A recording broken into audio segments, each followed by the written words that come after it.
Hello, Namaste. Welcome to my channel AP Political Fever. Let's start the video for today.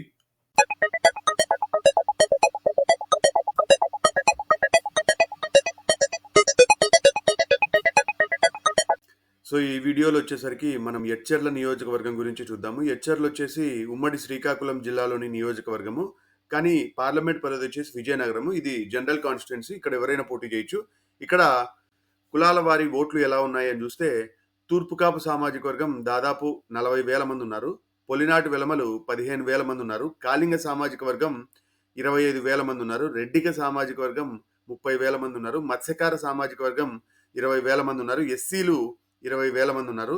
So ఈ నియోజకవర్గంలో మత్స్యకార సామాజిక వర్గం కూడా బలంగానే ఉన్నారు. రెడ్డిక సామాజిక వర్గం, కాళింగులు బలంగా ఉన్నారు. తూర్పు కాపులు కూడా ఈ నియోజకవర్గంలో గత చాలా ఎన్నికల నుంచి చూసుకున్నా తూర్పు కాపు సామాజిక వర్గానికి చెందిన వాళ్ళే ఎమ్మెల్యేలుగా ప్రాతినిధ్యం వహిస్తూ వస్తూ ఉన్నారు.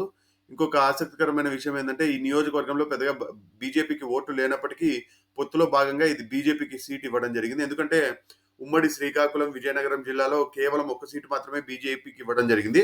అది ఈ సీట్ అవ్వడం జరిగింది. ఇక్కడ గత 4 ఎన్నికల వివరాలు చూసుకుంటే కొండ్రు మురళీమోహన్ గారు కాంగ్రెస్ పార్టీ నుంచి 5,700 మెజారిటీతో 5.1% మార్జిన్తో గెలవడం జరిగింది. 2009లో మీసాల నీలకంఠం గారు కాంగ్రెస్ పార్టీ నుంచి 15,000 ఓట్ల మెజారిటీతో దాదాపు 10% మార్జిన్తో త్రిముఖ పోరులో గెలవడం జరిగింది.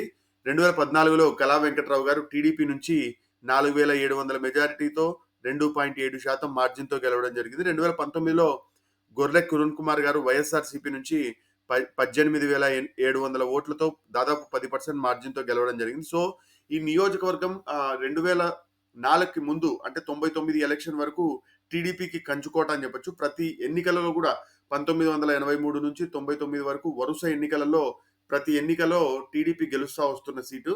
కానీ 2004 నుంచి ఇది సీన్ మారిపోయిందని చెప్పొచ్చు. గత 20 సంవత్సరాల నుంచి చూసుకుంటే 2004, 9లో కాంగ్రెస్ గెలిస్తే 14లో టీడీపీ, 19లో వైఎస్ఆర్సీపీ గెలవడం జరిగింది. 14లో టీడీపీ గెలవడానికి కూడా ముఖ్య కారణం టీడీపీ వేవ్ కావచ్చు, జనసేనతో పొత్తు అన్ని కాంబినేషన్స్ వర్కౌట్ అయ్యాయని చెప్పొచ్చు. 2019లో జగన్ గారి వేవ్తో భారీ మెజారిటీతో గెలవడం జరిగింది. ప్లస్ విజయనగరం జిల్లా కిందికి వచ్చే నియోజకవర్గం కావడం వల్ల బొత్స సత్యనారాయణ గారు కూడా ఇంపాక్ట్ ఈ నియోజకవర్గంలో ఉంటుంది అని చెప్పొచ్చు. ఇక్కడ ఎన్డీఏ పొత్తు ప్రభావం ఎలా ఉంటుంది అని చూస్తే గత ఎన్నికలలో వైఎస్ఆర్సీపీకి 106,700 ఓట్లు రావడం జరిగింది. టీడీపీకి 81,000 అటు ఇటుగా రావడం జరిగింది. జనసేనకి కేవలం 5,000 మాత్రమే రావడం జరిగింది. బీజేపీకి 1,000 ఓట్లు రావడం జరిగింది. సో కూటమి పరంగా చూసుకుంటే 87,000 ఓట్లు అదనంగా రావడం జరిగింది. కూటమి పరంగా డిఫరెన్స్ చూస్తే దాదాపు 20,000 ఓట్లు వైఎస్ఆర్సీపీకి అదనంగా గత ఎన్నికలలో రావడం జరిగింది. సో ఇది సిగ్నిఫికెంట్ మార్జిన్ అని చెప్పొచ్చు. అందున ఇది బీజేపీకి సీట్ ఇవ్వడం వల్ల 1000 ఓట్ల నుంచి వాళ్ళు ఎన్ని ఓట్లకి పెరగగలుగుతారు అనేది ఇక్కడ ఆసక్తికరంగా మారిందని చెప్పొచ్చు. ఇంకొక విషయం ఏంటంటే ఈ నియోజకవర్గంలో విజయనగరం పార్లమెంట్ పరిధి కావడం వల్ల కొద్దిగా తూర్పు కాపు సామాజిక వర్గం ఎక్కువ ఇంపాక్ట్ చూపిస్తారని చెప్పొచ్చు.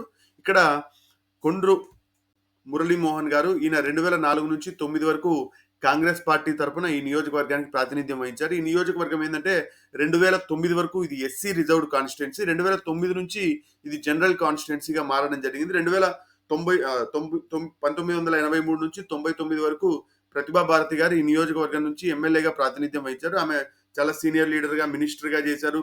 సెంట్రల్ క్యాబినెట్ మినిస్టర్ గా కూడా పనిచేసినట్టున్నారు. నెక్స్ట్ మీసాల నీలకంఠం గారు 2009 నుంచి 14 వరకు ఈయన కాంగ్రెస్ పార్టీ తరఫున ఎమ్మెల్యేగా ప్రాతినిధ్యం వహించారు. కొండ్రి మురళీమోహన్ గారు ఇది ఎప్పుడైతే జనరల్ కేటగిరీలోకి సీట్ మారిందో ఆయన పక్కనున్న రాజాం నియోజకవర్గానికి వెళ్ళడం జరిగింది. సో క్యాండిడేట్ మారి మీసాల నీలకంఠం గారు కాంగ్రెస్ పార్టీ నుంచి పోటీ చేసి గెలవడం జరిగింది. నెక్స్ట్ కిమిడి కళా వెంకట్రావు గారు ఈయన 2014 నుంచి 19 వరకు టీడీపీ పార్టీ తరఫున ఎమ్మెల్యేగా ప్రాతినిధ్యం వహించారు. ఈయన రాజాం నియోజకవర్గానికి ఎమ్మెల్యేగా ఉన్నారు. అది ఎస్సీ రిజర్వ్డ్ కాన్స్టిట్యున్సీ. ఇది జనరల్ కేటగిరీకి మారడంతో ఆ కాన్స్టిట్యున్సీ నుంచి ఇక్కడికి మారడం జరిగింది. ఈయన 2009లో ప్రజారాజ్యం పార్టీ తరఫున ఇదే నియోజకవర్గం నుంచి పోటీ చేసి 3వ స్థానంలో రావడం జరిగింది. 2014లో టీడీపీ నుంచి పోటీ చేసి గెలవడం జరిగింది. 2019లో కూడా పోటీ చేసి ఓడిపోయారు.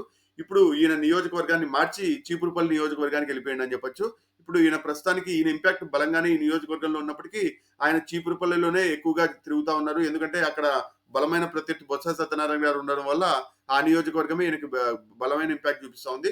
ఇంకోటి అప్పలనాయుడు గారు కూడా ఈ నియోజకవర్గం నుంచి టీడీపీ క్యాండిడేట్ గా ఎక్స్పెక్ట్ చేశారు. కానీ ఇద్దరికి క్యాండిడేట్ తీసేసి ఆయనకి ఎంపీ పంపించి ఈయన ఎమ్మెల్యేకి పంపించడం వల్ల ఈ నియోజకవర్గంలో బెనిఫిట్ అవుతుంది అని అనుకుంటా ఉన్నారు.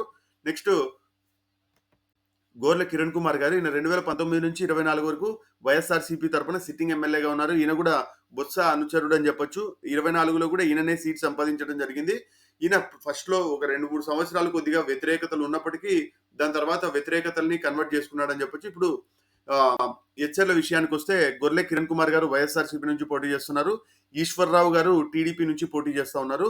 ఇద్దరికి కొద్దిగా బలాబలాలున్నాయి. నెగెటివ్స్ కూడా ఉన్నాయని చెప్పొచ్చు. గొర్లె కిరణ్ కుమార్ గారికి ముఖ్యంగా పాజిటివ్ అయ్యే అంశం ఏంటంటే, ఈ నియోజకవర్గంలో కొద్దిగా వైఎస్ఆర్‌సీపీ ఎనకాల ర్యాలీ అయ్యే సామాజిక వర్గాలు ఎక్కువగా ఉండటం ఆయనకు బెనిఫిట్ అయ్యే అంశము. ఇంకొకటి సంక్షేమ పథకాలు బలంగా అందించడం కూడా ఆయనకు బెనిఫిట్ అవుతా ఉంది.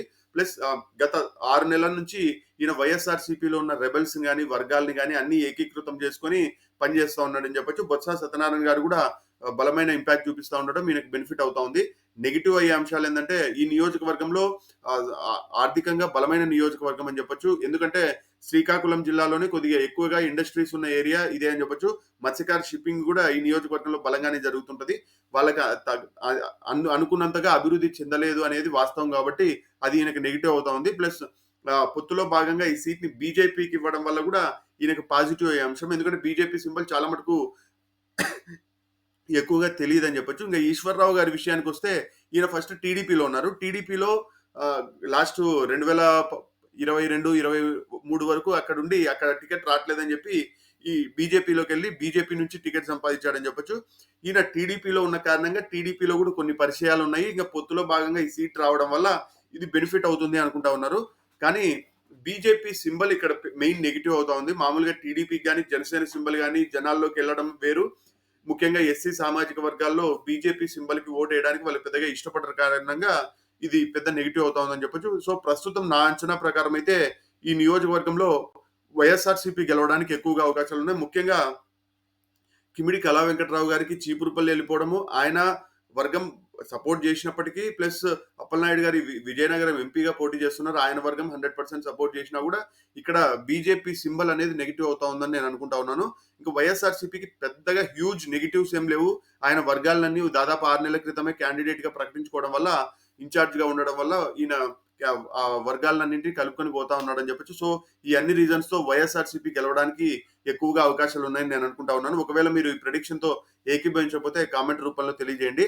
అలాగనే చాలా మంది చూస్తా ఉన్నారు కానీ సబ్స్క్రైబ్ చేసుకోవట్లేదు. Please try to subscribe. Have a good day. Thank you. By.